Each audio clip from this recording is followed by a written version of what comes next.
You're listening to the Braver Angels podcast, a new way of talking politics. I'm your host, John Wood Jr.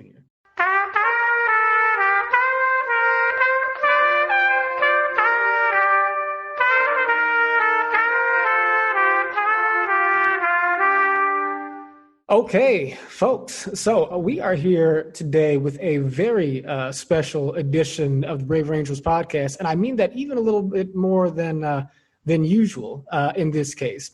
Braver Angels, as some of you guys will know, has concluded our Braver Angels Songwriting Contest. We submitted, we requested song submissions from artists across America that were meant to sort of capture the spirit of what Braver Angels work is about, and this sort of healing and bridge building and sort of empathy raising mission that what we do seeks to encapsulate. We reached out to artists across America to try and capture that in song. And the result of that is that we got some amazing artistic contributions to our work. And so I'm very pleased to say that we have, out of an enormously talented crop of singers and musicians, 3 winners of our contest. And, maybe 3 sets of winners, I should say. And they are joining us here today. So very quickly, I want to say hello to our guests. And by the way, I'm joined today by the fabulous Miss Sage Snider, our Director of Art and Culture at Braver Angels. So you'll hear a little more from Sage in a moment. But I want to say hello, first of all, to John Baker and Donna Elaine Miller. John, Donna, for those folks who are just listening and can't see you, go ahead and say hello so we can hear your voices. Hi. Hi, I'm John. There we go. Good to have another John on the line. There are not too many of us walking around, John, so we've got to hang together. We're also joined by Tom Prasada-Rao. Tom, say hello. Hey, John. Indeed. I'm doing great, Tom. It's good to see you, brother. And last but certainly not least, Mr. Scott Cook. Scott, say hello. Hey, John. Hey, Sage. Thanks for having me. Absolutely. Okay. So this is going to be a bit of a sensory smorgasbord for us. So we're going to start off here with our first place winners, John Baker and Donna Elaine Miller, who submitted the song "A United States of Humanity." John and Donna, could you tell us a little bit about your personal and artistic backgrounds? Take a minute or two to do so. Well, you want to start? No, go ahead. Okay. Well, Donna and I met many years ago in the 1980s at the happiest place on earth at Disneyland. We were both performers there. I was a musician in the band. Donna was a performer on stage. We started writing songs together back then and have done so pretty nonstop for the last 40 years. Yeah. And I think a theme in a lot of our writing has always been exactly what Braver Angels stands for, which is building bridges, finding the commonness in our humanity. We have written music for Elmo and Mickey Mouse and, dolphins at the Indianapolis Zoo, whatever. We've written a lot, but it's crazy how if you have that pair of glasses on where you're thinking about how we're one, how we all are on this planet, we're sharing resources, we're there's a lot that we have more in common than that separates us, and it becomes kind of a subtext for a lot of Donna's the lyricist and the key force behind that message. You might want to fill in more. It's just been like a theme in my own life because I'm a conglomerate of ethnicities, and my whole life has just been about things coming together and not being separate. And so then, like John said, that has been an ongoing theme in a lot of things we write, and there's always some kind of almost a spiritual underpinning to everything we do, and people have just come to know that, and that's kind of what we get called to do a lot. Beautiful. Sage, you had a question? Yeah. So, I think that John already was a member of Braver Angels before this. Oh, that's right. Contest, Sorry. so. I left that part out. I was a member of Braver Angels for 2 years. I found out about it through a Facebook post and was really drawn to it because of what we just shared. I've been very disheartened by the polarization in the United States. I've been very unwilling actually to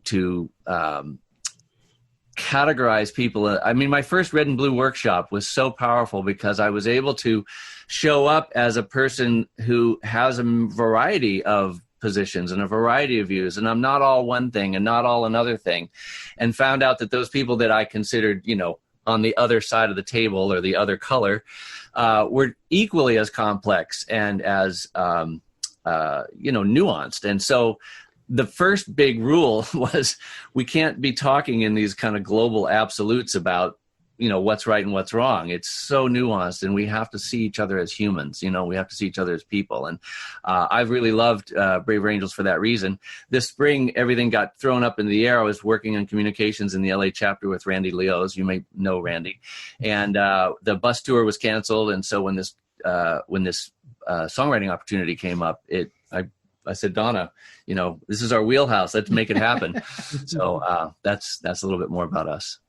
That's right. And so we're all neighbors here in California, including Randy Leos, who's been on this podcast before and is an exceptional leader within Braver Angels. And so, yeah, John, I'm very grateful to know your Braver Angels backstory here. That tells us some good things, certainly. Well, would you two like to go ahead and introduce your song? Because I think that the folks listening are going to want to hear some of it.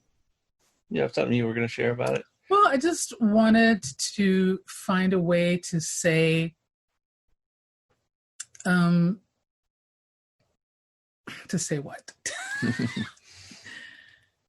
To speak to the idea of not fighting against something, but being for something, because I truly believe that what you resist persists.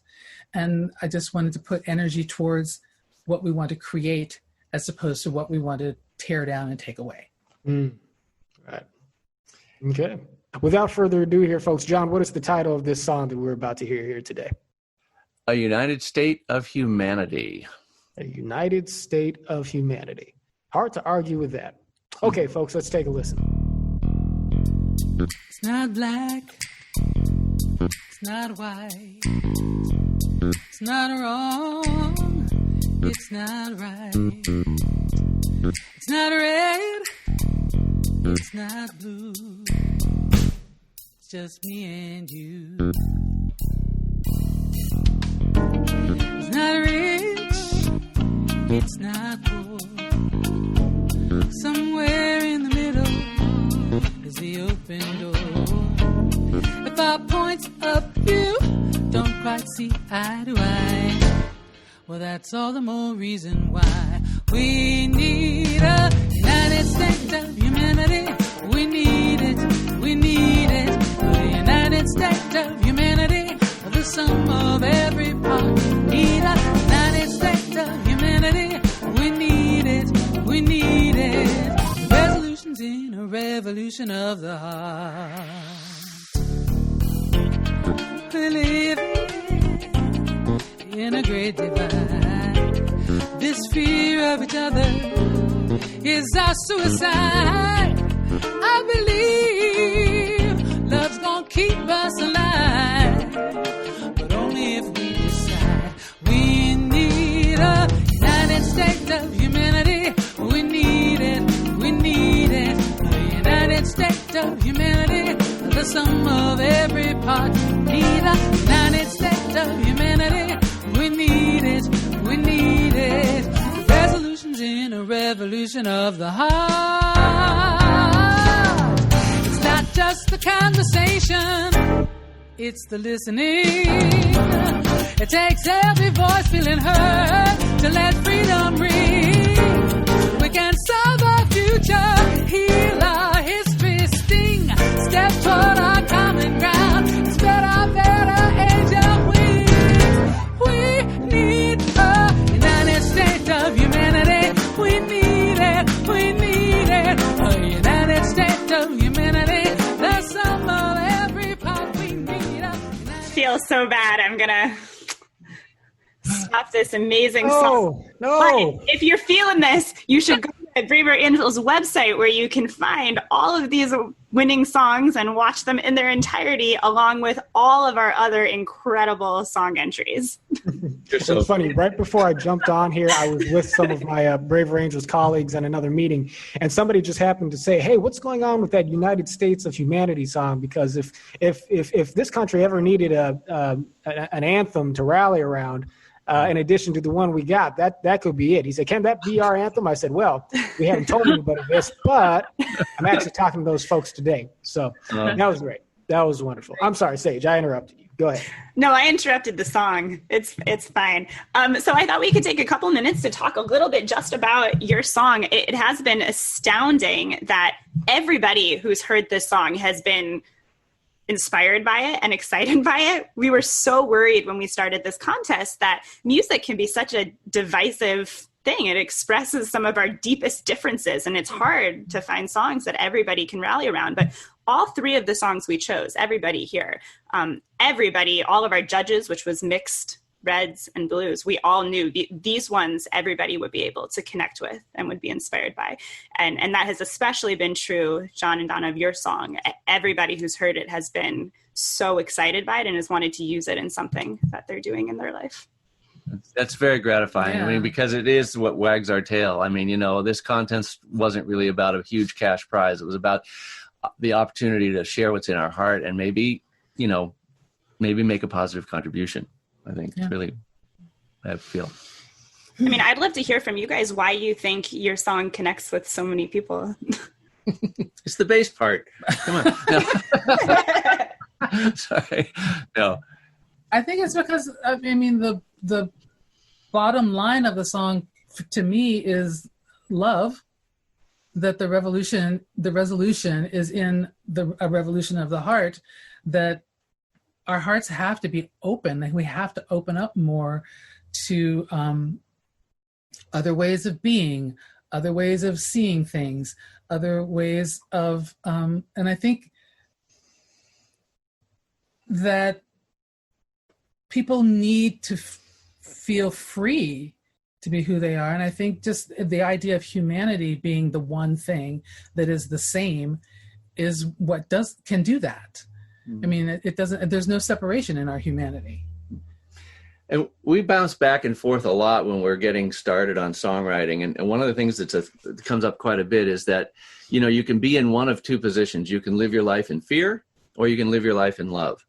And those are huge, like, definers, and Donna has always been able to kind of like frame that in a way in her lyrics that is non-threatening, is inclusive, is in love, as opposed to just so many little different ways that fear can creep into your lyric, fear can creep into your life, fear can creep into your decision making, and we have a choice. And I feel like you always talk about that choice and very eloquently. That's just me from when I was a little kid. It's just that's my whole thing. It's just put more love into the world, be more love in my own life, and yeah, right. There's a lyric in there. I might not get it exactly right, but somewhere in there, I think I heard you saying something like we can't. Our liberties can't be preserved until every voice is heard, or something to that. It takes every voice feeling heard to let freedom ring. To let freedom ring. Okay, gotcha. Yeah. And I think that's really very core to what we believe at Braver Angels, because we think about politics as being sort of fighting for an idea and sticking to your guns and so forth. And it's all that, but the success of our politics is based on our ability to actually be in community with each other, to have relationships with each other.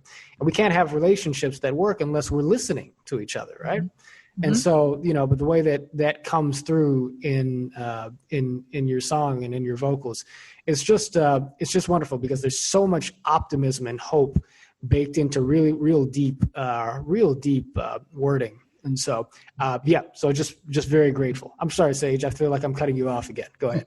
You're doing great. Let's bring another voice into this conversation.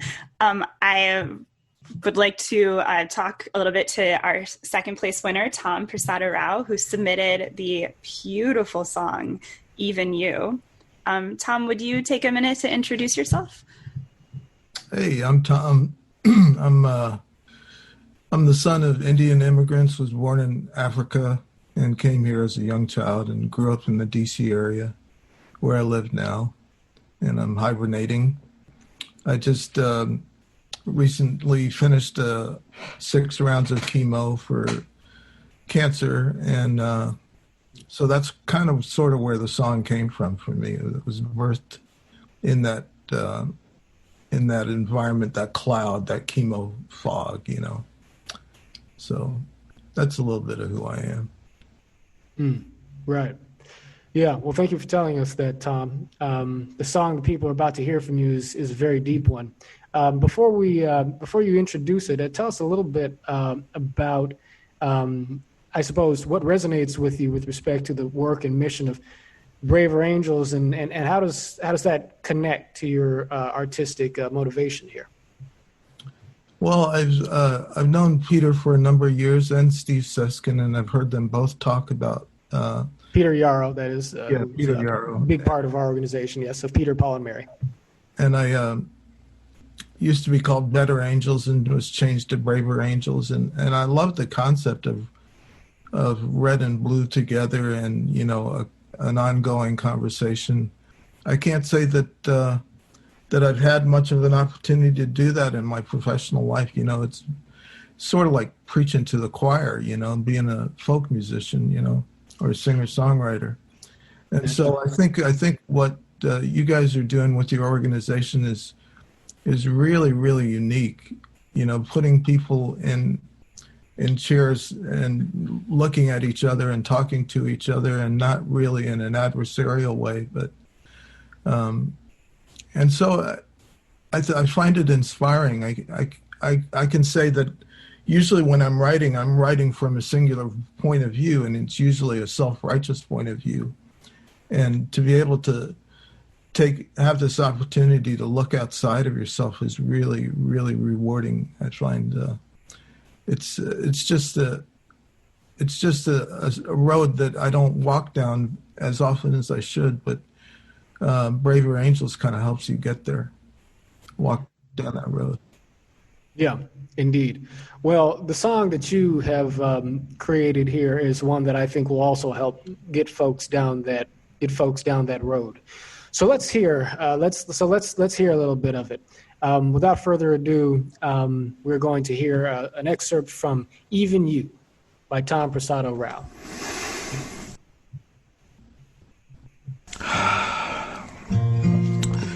To the woman at the rally in Nashville, Tennessee last weekend, holding up the sign that said, "Sacrifice the weak." This is for you.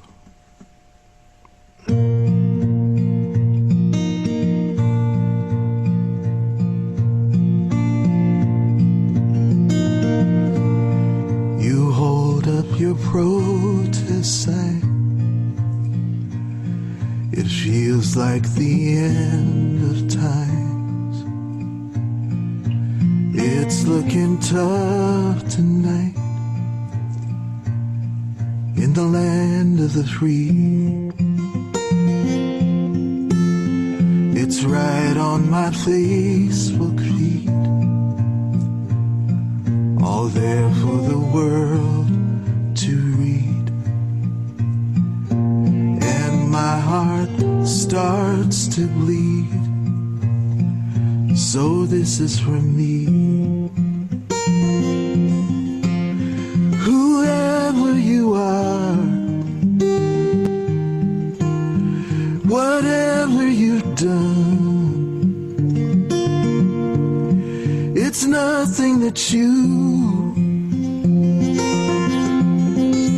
can't overcome. Whatever it is that you're going through,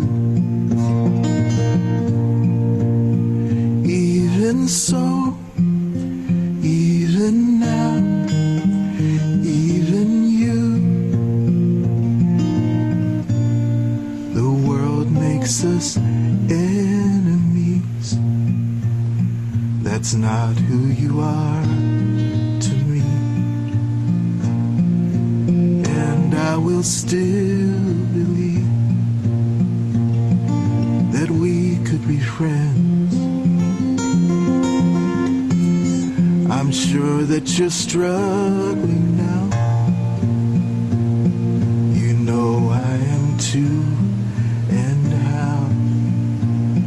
So let's make a simple vow. It's not how this ends. Whoever you are, whatever you've done, it's nothing that you can't overcome. Whatever it is, you're still going through. Even so, even now, even you.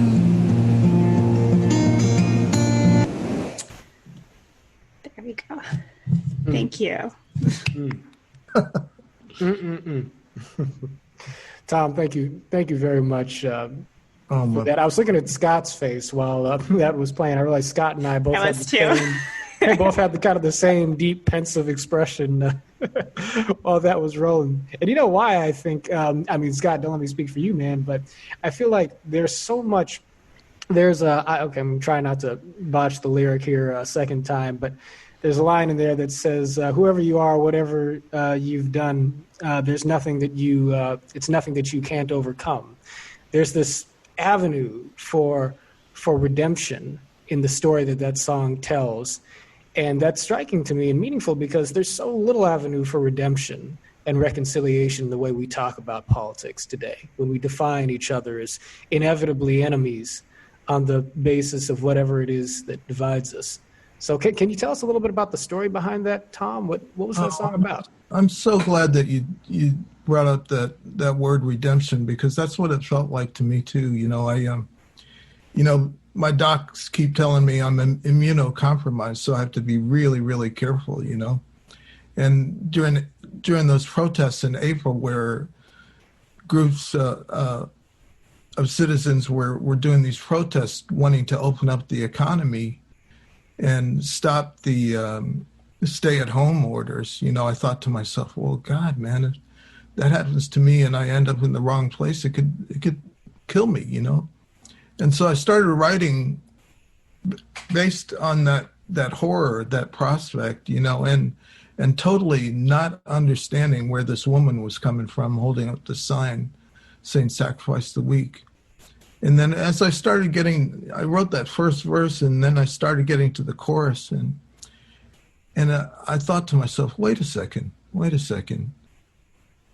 What kind of person do you have to be to hold up a sign like that?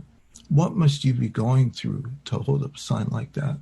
If my stepdaughters were little and I was without a job and I didn't have food to put on the table and had to watch them go hungry, I'd be holding up that same protest sign myself. And it's just because I'm in different circumstance now that I'm not, you know. And so it gave me a little insight into this woman, even though I don't know her, I don't know her name, I don't know anything about her, I just saw the picture. That gave me a window into who she might have been, you know.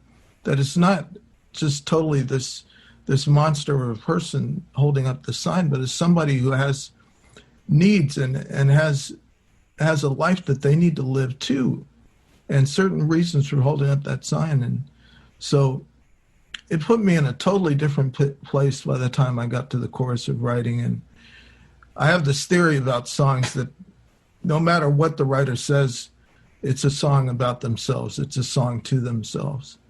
And so when you talked about redemption, you know, that's exactly what I was feeling. Whoever you are, whatever you've done, there's nothing that you can't overcome. And I felt it in my bones because I want somebody to say that to me too. I want somebody on the other side to say, okay, even though I don't agree with you, I understand. And that's what I was trying to convey in the song. Yeah, the thing that I was so astounded with on your song, Tom, is that one of the biggest criticisms we get in Braver Angels a lot is that understanding the enemy or the people you disagree with is well and good in theory, but in practice, when you disagree with somebody on something as profound as like your right to live or things that threaten your life, then there's a limit to how much you can show empathy or understanding of other people. And you, in a heroic, like we're called Braver Angels, it really requires a lot of bravery and almost self-sacrifice to show this love towards people. But you take the biggest divide you can imagine and you try to cross it. And I think that's heroic. Oh, thank you. Thanks, Sage. Indeed. Well, this has been a powerful journey for us already, but it is not over. Ladies and gentlemen, let's hear from Mr. Scott Cook. Scott, first of all, how are you doing today, brother? How are you enjoying this conversation so far? I'm doing great. I'm a little misty-eyed actually already. It's early in the morning. Yeah, right. Yeah, I don't blame you, man. Yeah. Well, tell us first of all. Go ahead and introduce yourself. Tell us where you're talking to us from, and what is your artistic background, generally speaking. Sure. I'm calling in from Edmonton, Alberta. I was born in Morgantown, West Virginia, but my family moved up to Canada when I was young, and spent most of my life here.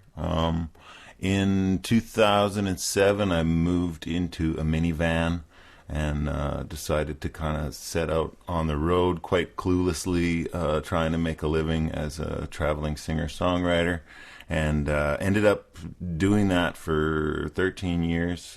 Got another minivan down in Australia, and I just spent the last 13 years kind of traveling around the world, spending a lot of time in the States, and up until March when I had to flee home from Texas.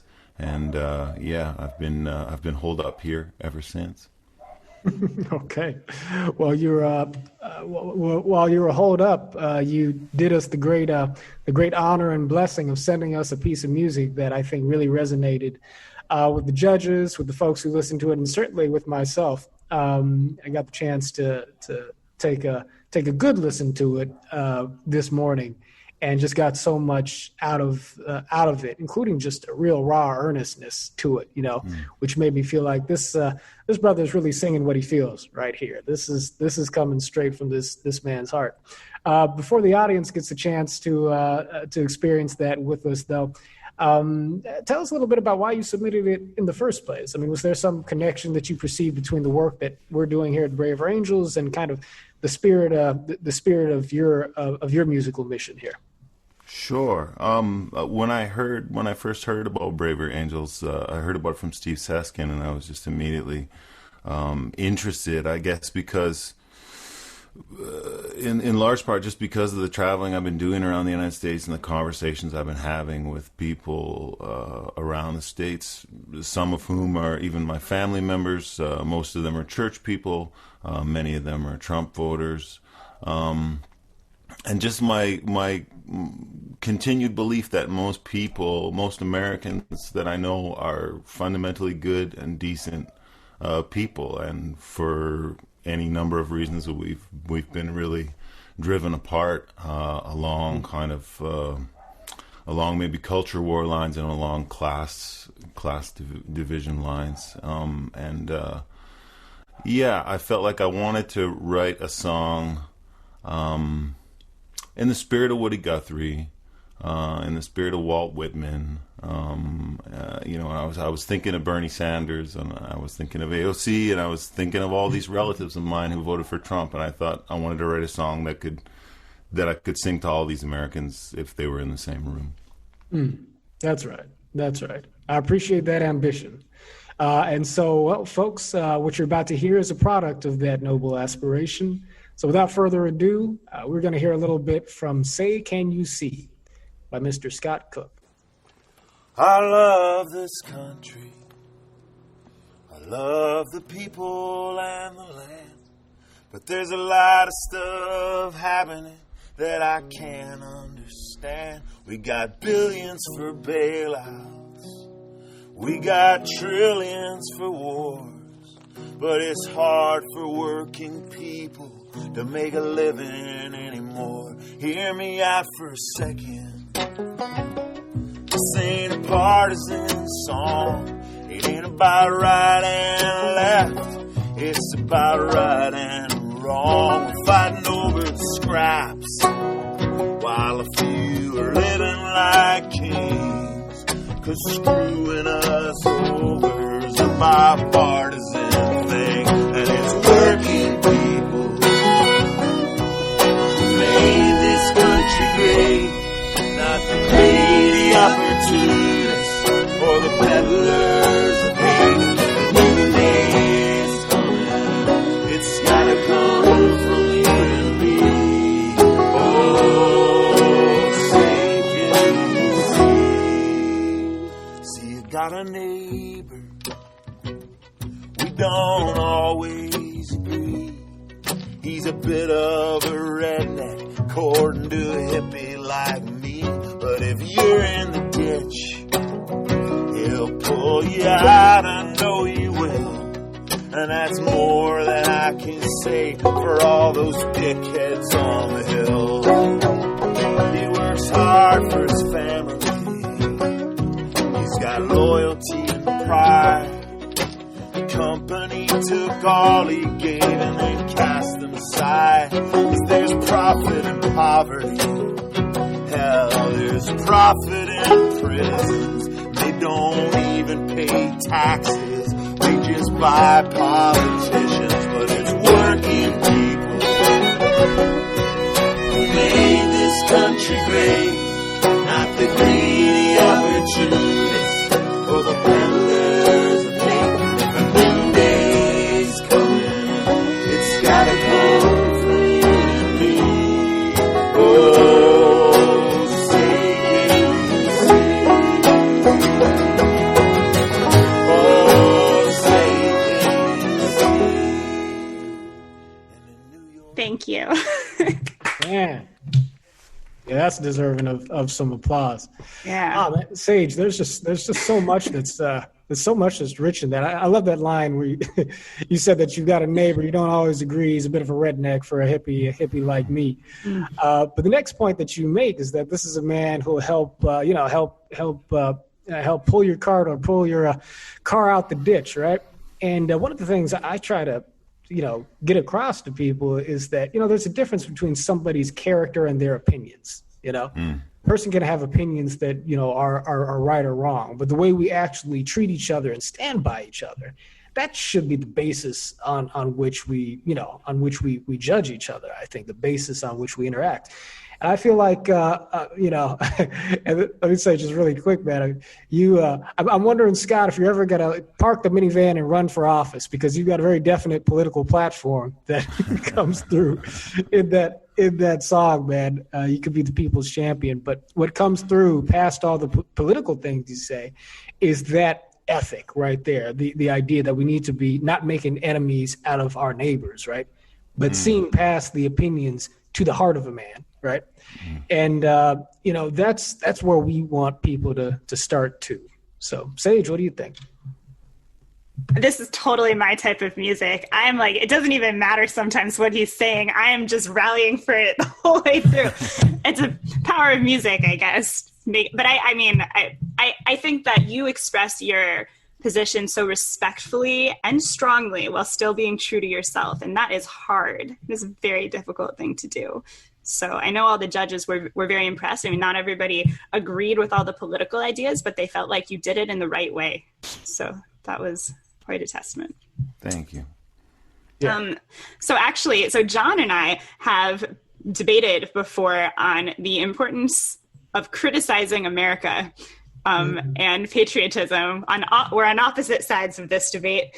But something I really liked, we were literally in a debate, we were on opposite sides, but in your song and a lot of your songs, I've noticed this in other songs of yours as well, you you're very strongly patriotic in your songs. You talk about how you love your country, but you're also critical at the same time. And I think that's something that Braver Angels has been talking about a lot, is how is criticism of the way we do things, how can that be patriotic at the same time, and how can we still unify around our country?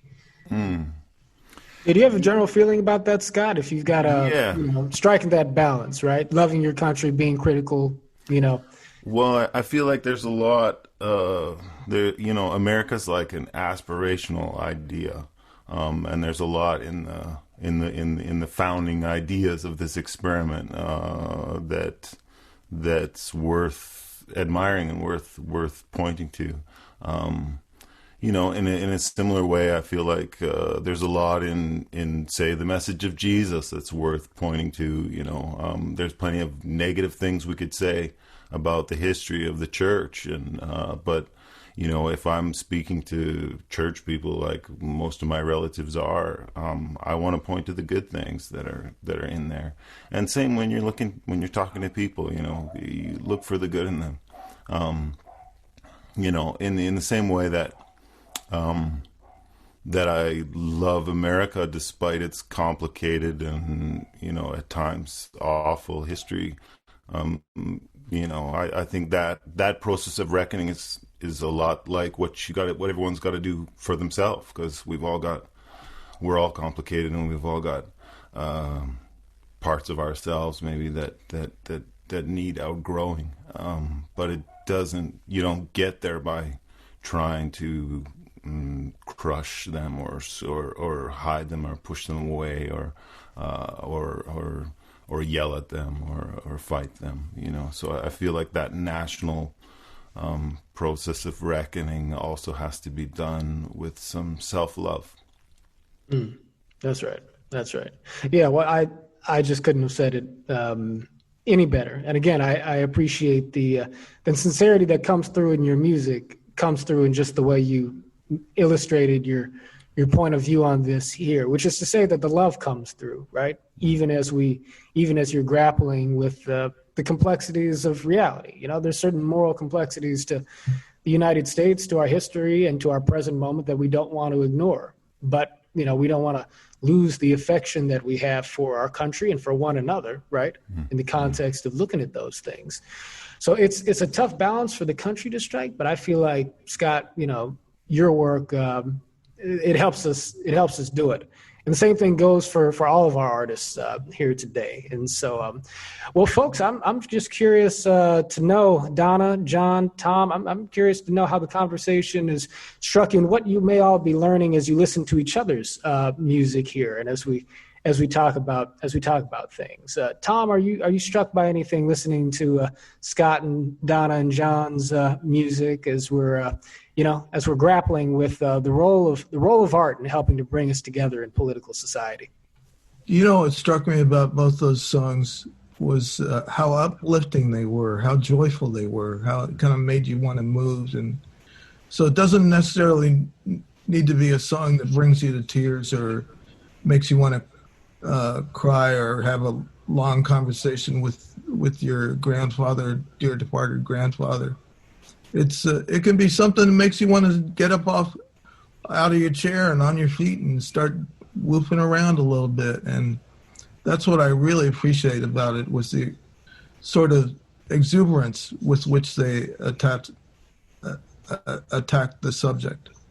And it made me feel good. It made me feel happy. And it's like, we need reasons to be happy right now. Those songs made me happy. Yeah, well, those are true words right there.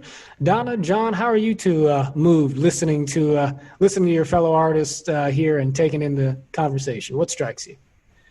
My favorite takeaway from both of them is that they were just so honest. I feel like they were really both telling the truth, their truth, in a beautiful way. I mean, Tom, I could feel your heart just in your voice, and it really, really touched me. But I just love the honesty of both songs. Mm-hmm. I'm really honored to be in such company. Yes. I mean, seriously, this is a unlike anything I think we've ever done before. We've never really been in a situation like this, and to be able to be vulnerable with each other. I mean, I think, when you were talking about patriotism and criticism, Sage, I think about my marriage, like we've been married many, many years, and the intimacy really started when we started to be able to be vulnerable and to have conflict and to talk things through without running away or slamming doors or whatever, and I think that's our whole goal here with these 3 songs. I hear about vulnerability. I hear about people saying, I'm going to do a contrary action and maybe come over to your house and we're going to have a conversation about this, or I'm going to be, willing to listen. I don't know. I feel so much authenticity and vulnerability in these lyrics, and I think that's the key to the whole process of reconciliation. We talked at the very beginning about reconciliation, about trying to bring our country back together, and it's not easy. There's no question about it. But Scott and Tom, you were so I don't know. It gave me a lot of hope. And I hope that that's the way music can inspire. We have a cerebral experience with music, but we have an emotional one too. And when you walk out and you just feel opened up and you feel healed in a way, that's more powerful than any lecture, any legislation, because it's person to person. And I value that so much from both of you guys. Thank you. John, you mentioned you guys' marriage, and John, you will know, of course, that Braver Angels, we started, of course, as Better Angels. Our initial program offering, where we bring together small groups of conservatives and liberals, or reds and blues, right, as we say in-house, together, not so much to argue or debate politics. We do special sorts of debates now that are focused on intellectual humility, et cetera. But back then, our main thing was just bringing people together to speak from the vantage point of their personal experience. We were literally applying marriage counseling techniques to, political divides. It was marriage counseling for Republicans and Democrats, more or less. And so inviting that vulnerability that you spoke to, that really is, in the spirit of, what we do and what we believe is necessary, I think, for the healing that we want to see. So, Sage, what are you thinking? We're not married, right? Yeah. Oh, yeah. Well, no. I brought my wife, Jerry. Donna's not my wife. Oh, no. I know. I'm sorry. I didn't mean to confuse that. Right. No. But it was neat to experience that, because I had gone to the Better Angels workshop, the Red Blue workshop, and I came home and I was telling her about it, and she was kind of pushing back, and then she finally went with me to what was it? The Inner Polarization Within, I think, was the next one we did together. And it's crazy how a lot of the marriage techniques are very much about that, about creating dialogue, about being vulnerable. And I just love the fact that was in those songs. That's right. I'd love to hear Scott's opinions on the other songs too, if you'd like to share. Well, I want to echo John's sentiment that I just feel so humbled and honored to be in this company, and also wanted to kind of put in a plug for all the other songwriters, because I've watched some of the other videos over the last couple days, and wow, there's just, it's really inspiring to see that so many people are thinking the same sort of thoughts, because I worry about the real possibility of civil war, and it's good to see people. It's good to see how many people are thinking the same sorts of things, and I think music has a real power to get under people's defenses in a way that arguing and especially shouting, will never do. Yeah. Well, we are in firm agreement, and there's all sorts of reasons to worry at this moment, but there are also reasons for us to have confidence, I think, that things can genuinely progress to a positive and a hopeful place in terms of the relationships that exist between the American people. And some of that confidence just comes from the fact that, Scott, John, Donna, Tom, it's not just you guys, not just me and Sage. I mean, there are folks all over this country that are working really hard towards, building up and fortifying these bridges. And so that's what we got to do, but we've got to use every tool at our disposal. And like you said, Scott, music, it has a special way of doing that, of reminding us what's fundamental, beyond beyond the disagreements. So, again, I'm very much humbled myself. And also, Scott, thank you for mentioning the fact that it's not just you guys in terms of artists who have submitted great pieces worth hearing that capture the spirit of what we're doing and what this work is about.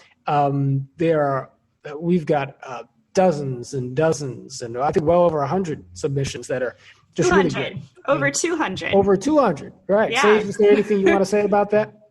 Yeah, I mean, we've got so many phenomenal songs. So many people out there who have already adopted Braver Angels ethos so deeply that they are writing great songs about it.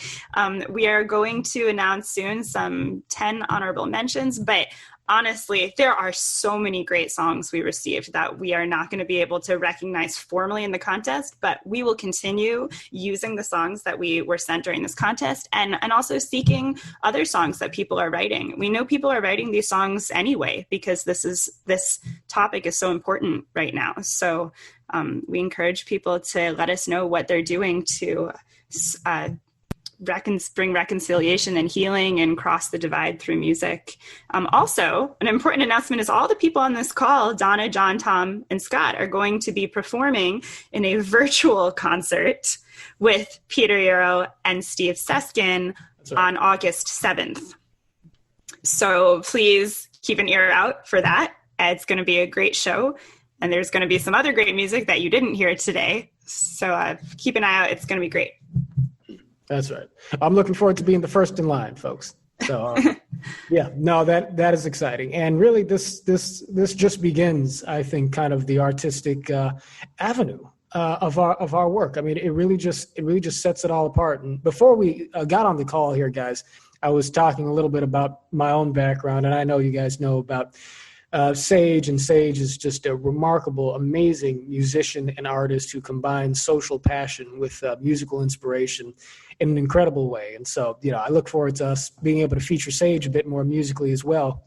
But I just want to say thank you to you, Sage, because you've taken really just sort of the leading role in terms of making sure that music is a front and center part of what we do at Braver Angels. And without that, we're leaving one of the most important tools of the human spirit on the table in terms of trying to accomplish what it is we do. So, Sage will never brag or boast, so we have to do it for her, folks. But I just want to honor you, Sage, and thank you for your contribution there. And so, Scott, Donna, John, Tom, it has been a pleasure and a privilege. Braver Angels members will be hearing more from you guys at the concert coming up, and I think beyond that too. I'm really looking forward to making the most of these relationships. Any final words, Scott, Donna, John, Tom, before we sign off? I'm just really thank you for all you're doing. Yeah, 100%, folks. Okay, cool. Indeed. All right. Well, for everybody listening here, Sage, is there anything else we've forgotten to mention before we wrap up? I think that's everything. Okay. Well, for folks who are listening, if you support and appreciate the work of Braver Angels, of these fine artists, and of the thousands of volunteers and supporters across the country of every walk of life, Republican, Democrat, Independent, Liberal, Conservative, Libertarian, Moderate, Progressive, Christian, Jew, Muslim, non-believer, black, white, yellow, brown.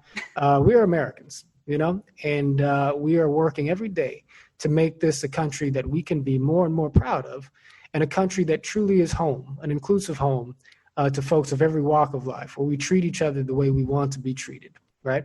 Where we love each other the way we love ourselves. And so at Braver Angels, we are fond of saying that we are building a house united, and that's what it is. So if you're interested in supporting this work, join us as a member at braverangels.org. You'll be able to keep up with new things coming down the pipe in terms of events and podcasts, etc. And you'll have the opportunity to meet Americans and see the best in them from across the divide. And so like, share, and subscribe to this podcast to hear more. Like I said a minute ago, we are building a house united. Until next time.